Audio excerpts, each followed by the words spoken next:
Oh boy.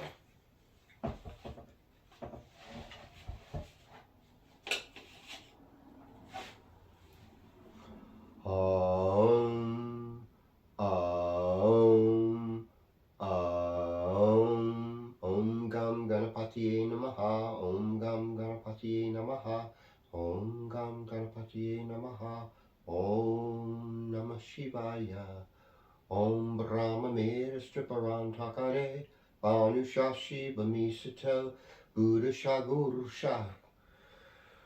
Shukra Shani Rahu Keteva Sarvigraha Shantikara Bhavantu Om.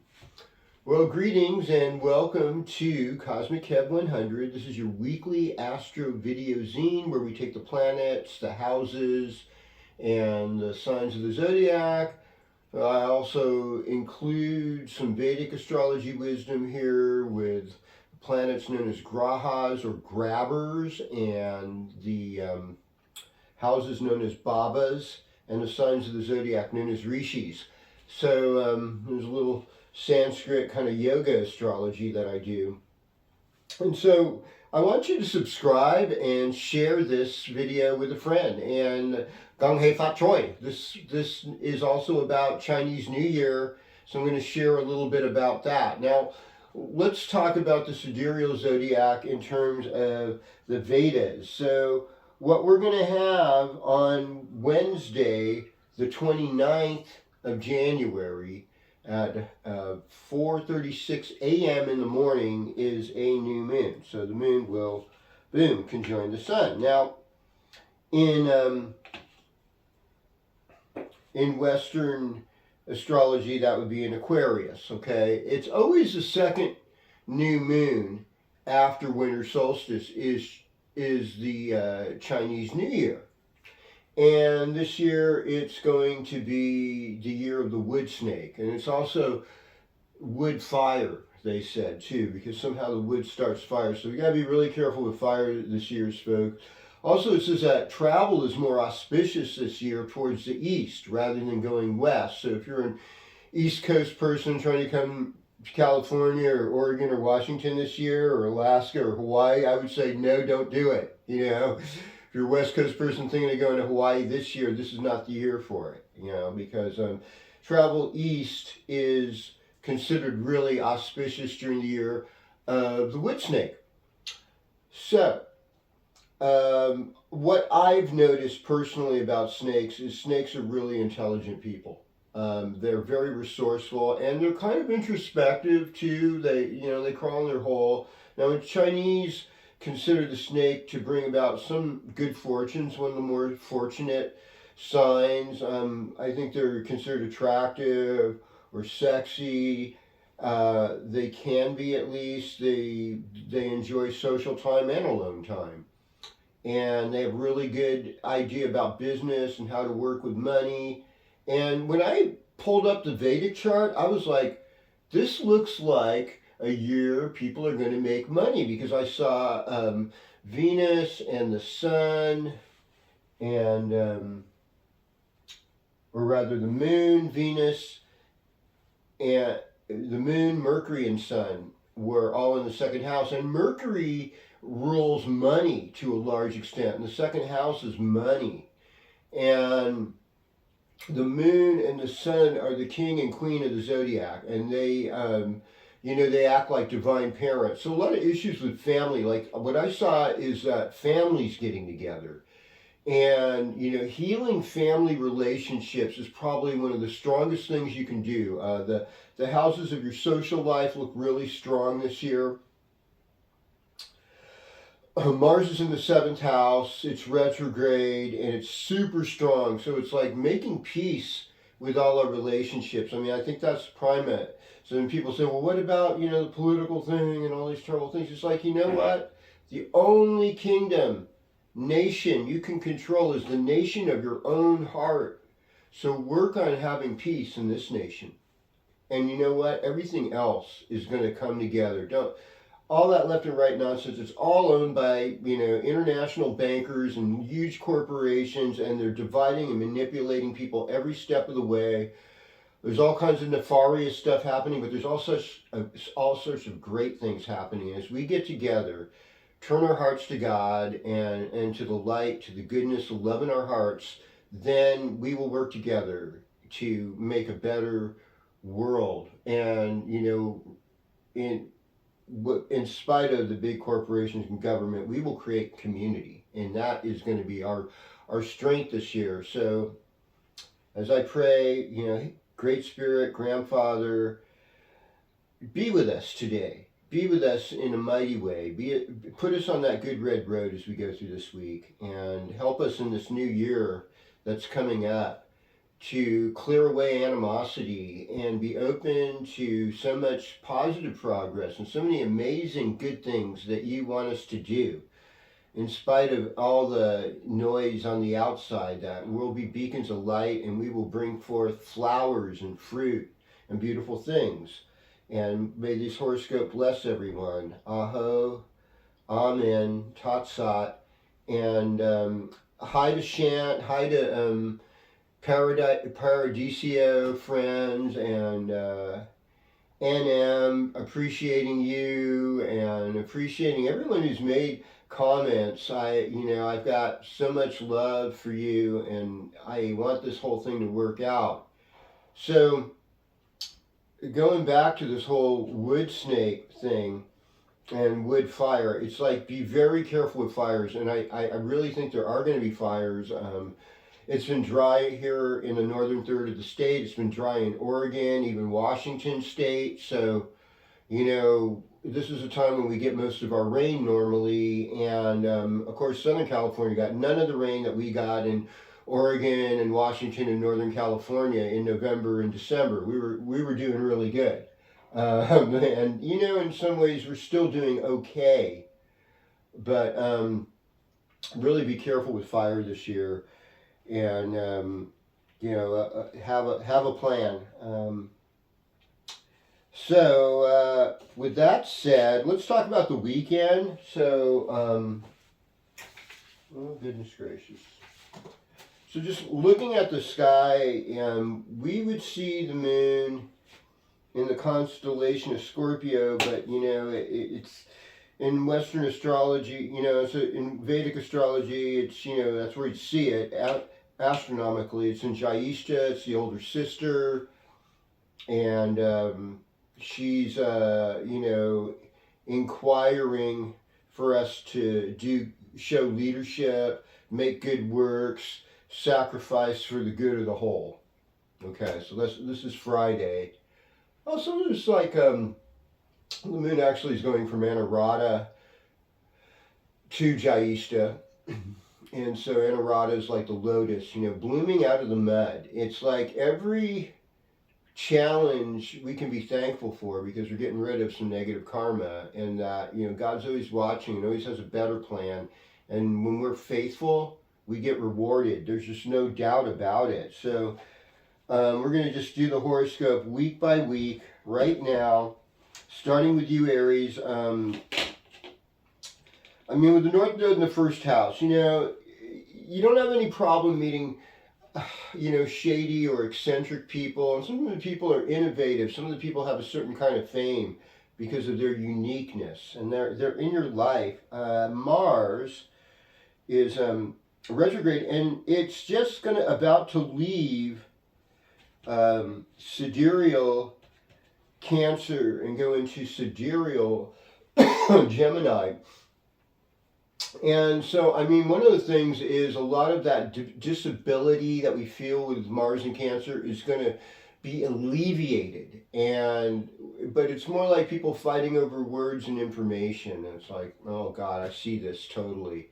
It's hard to give up the beliefs we're attached to, and we have to know that, because Mercury's still in sidereal Sagittarius, and that's like our beliefs, and that's opposing Mars. So there's this whole other thing we're working out, and but I definitely believe if we stay in the heart and look to our Creator, our Sustainer, to, Mother Earth, the Divine Parents, Heavenly Father, to Jesus, the teachings of Buddha, the teachings of Krishna, that, we will get over this. We will get over this in a good way. We will not be hurting each other. Even the Sufi mystics, they get to that love and light of the heart. That's the ultimate right now.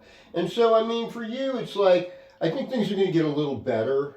If you have to move, and like anyone who's moving, I guess the place to move is east this year. I don't know why, but I can understand it though. Greetings, Taurus. Welcome to your horoscope.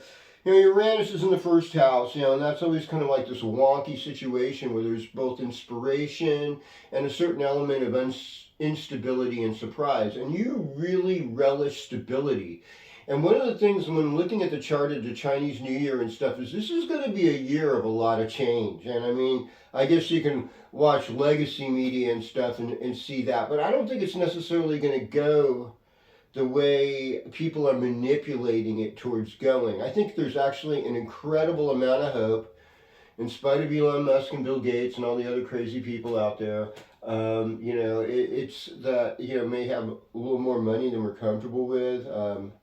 There's some people with really good ideas that are on a ground level that are going to work together and create something wonderful. And we need to make more friends and allies with those kind of people that are thinking outside the box. This is the last week of Venus in Pisces in Western astrology. It actually moves into Venus in Vedic astrology too. So Venus starts getting a lot more exalted. And so the power of love is really going to overcome the love of power. And we got to be disciplined, with Saturn, and we got to be spiritually faithful with Neptune. I encourage everyone to have a spiritual practice, even if it's just walking out in nature. You don't have to believe, but you have to be open to this presence that is that universal force of the universe that heals us, that helps us, that wants everything to be as lovely as possible. And we want to get into that loveliness and out of that despair. The despair is not, because, God lives in the praises of his people. So just find out what's good, appreciate it, and things that really unite us on the good. Let's just appreciate and lift up the good. So, greetings, Gemini. Welcome to your horoscope. I mean, there's a lot of communication issues for sure. And one of the things is just, you're going to have to learn how to become a better listener, especially if you're a late born Gemini, and Mars is going to move into your sign in the Vedic system. It's just like, just keeping everything at peace in your words. And, living, just try, sometimes we have to just quietly restrain ourselves. Other people, I think one of the greatest things is to ask questions, like ask people if something's like conflicting, you just ask them, well, how does it feel for you to think like that? If it's good, then keep on thinking that way. But if it's making you upset, stop thinking that way. Don't feed, it's like Monsters Inc., folks. Don't feed the monsters with your bad dreams. I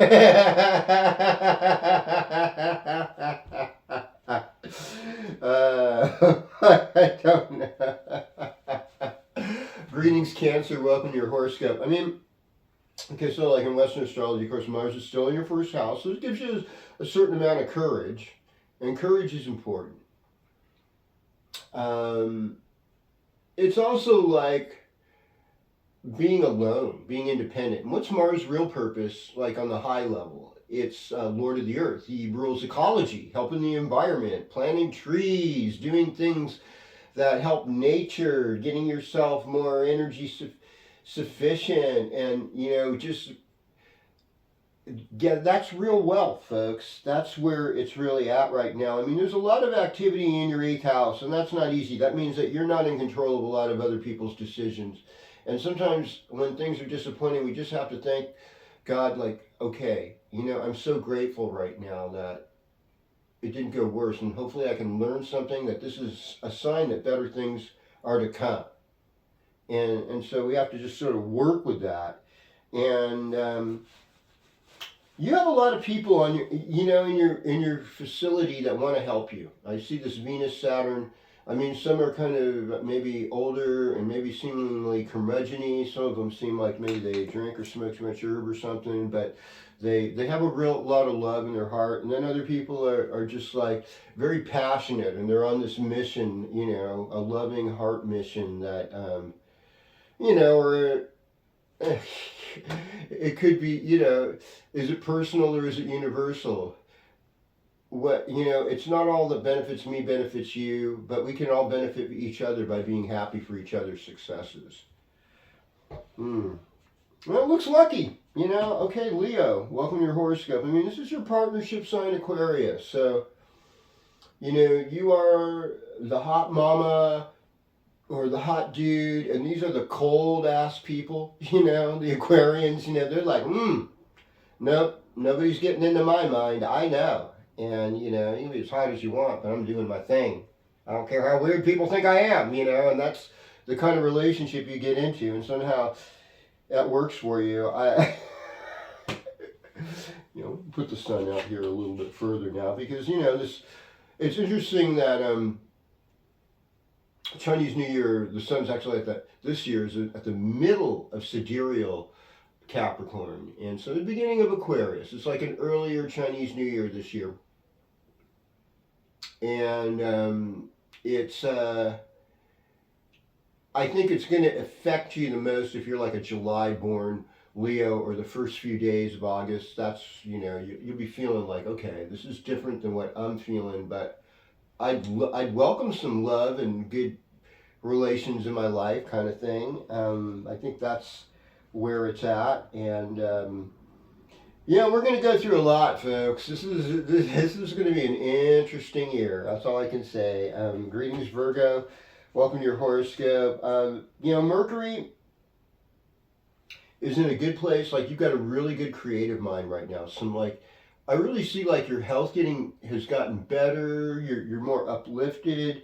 And even though, Aquarius Sun is a more challenging time for you health-wise, if you serve others, make donation, kind of take care of yourself. Don't push it too much, because a lot of times the sixth house is a lot of work to do, and it's easy to overdo it. So just definitely pace yourself and serve with love, serve with joy. Know that, this is a good thing that I'm doing, and just try to put all the negatives around it, the people that are not nice at work and all that around upon you. I mean, I'm speaking for myself here.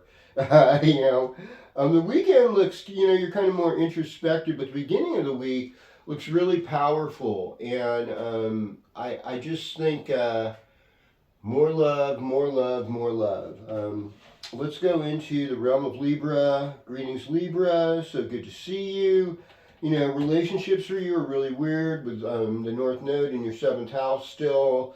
Health issues, definitely work on them. You got Venus, Saturn, Neptune in the 6th house. This is definitely a time to consider doing weird things like eating liver and bone broth, taking extra supplements, food like burdock, some of the more bitter vegetables like parsley, and just things that are going to help you with your digestion, taking enough fish oil, maybe turmeric for your aches and pains, getting off drugs, exercising more, all these things. But, pace yourself, because I know, you're in your heart right now, and you want to transform your health to being better.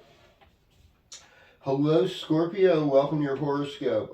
So Mars in Cancer, not a bad placement for you. It's kind of like this is a year, even with the retrograde Mars, you're going to do a lot of traveling. And there's this element of, change is inevitable, but just staying cool, staying calm, staying patient. Venus in the 5th house, how beautiful. Open your heart. Be as creative as possible. Use spiritual things, use legal or traditional mundane things, all of it, to open up your expression. If you have children, there's going to be, their needs are pretty great this week. Focus on them a lot. Help them. Grandchildren, same thing with the Mars in the 9th house. It's a big deal right now for you. And it's an introspective time for you, but you'll break out in another month. Greetings, Sagittarius. Welcome to your horoscope. I mean, Jupiter still in your seventh house, so you're making all your relationships better. It's good time to open up to that. Some people are really funny about things, is what I've found. But open up yourself to maximum possibilities and be full power, free in yourself, free the heart, free, free, free, free indeed. Thank God Almighty. I'm free at last. You got a lot to say. There's a lot of communication things changing with you, and a lot of issues involving family, home, where you're living currently, rootedness, and some things that are maybe not so in your control that you're kind of impatient or anxious about. So just meditation time, a lot of peace, making friends, all those things are going to help. Greetings, Capricorn. I see we have Mars in the 7th house. One of my Vedic teachers, Sanjay Roth, said that if you have Mars in the 7th house, it makes you a sweetheart. So, it's a transit, but, it's a transit that's retrograde. It's going back and forth this year. So, for Capricorn, it's like being a better negotiator. And the worst thing you can do is blame. It's like love your partner. Take the stick out of your own eye before you see the beam in your brother or sisters. Aquarius time, 2nd house, you're making money here. You're dealing with family issues, and things are loaded, and I could see you really getting ahead. Saturn, Neptune, Venus in the 3rd house. There's something going on with your siblings, perhaps, old friends, a little bit of travel, just communication issues, just kindness. Kindness wins. Discipline yourself to be kind, to be positive. Greetings, Aquarius. Welcome to your horoscope. Happy birthday. I want to wish happy birthday to all my Aquarius friends, and to the ones born in January, late January in particular, that Laura Ferguson turned 66. Well, I thought it was 36, but happy birthday to you. I think it's also John Belushi's birthday. He was born at that time, and to my friend Carol, and to all these other people that are early Aquarians having birthdays this weekend, this week. Denise, happy birthday to you. I'm turning 55. I always say anyone turning 55 saves lives. So Denise Royal, happy birthday to you this week. And here's the situation. A lot of financial opportunities, and that's what's happening with that whole new moon chart I saw. And this is like ultimate renewal for you this week. It's going to feel weird, but it's actually going to feel better, because you know that you have to make the world what it is rather than relying on other people to make decisions for you. And that is so empowering, and I just believe in you, and I believe in your insights, and really positive things happening. And hello, Pisces, welcome to your horoscope. Well, all eyes are on you. We've got Saturn, we've got Venus, we've got Neptune, and it's a good placement for Saturn actually, as well as it is for Venus's exalted point. It's Neptune's own sign. But this is Aquarius time, right? Yeah, it's the 12th house transit, and it's like there's some loss, there's some things falling apart. Pay attention to your dreams, pick up a dream journal, and maybe this be a good Gung Hey Fat Choi for you. What I see for you is mainly pay attention to your spiritual life. Meditate, get your mind in that good place, and maybe dancing is your meditation. Not everybody's good at doing satsang or sitting still or whatever it is, but anything, as you do it to the glory of the Creator and all creation, in a happy, friendly, positive way of compassion, mercy, and general upliftment, I think things are going to go well. So thank you for being with me. I love you so much. Keep on with those comments and your insights and what you might like to hear about astrologically, and have a big discussion about. anyhow, like I said, love's the healing power. I appreciate you. Don't forget to subscribe, share, or like. Om Shanti Shanti Shanti. Om Tat Sat.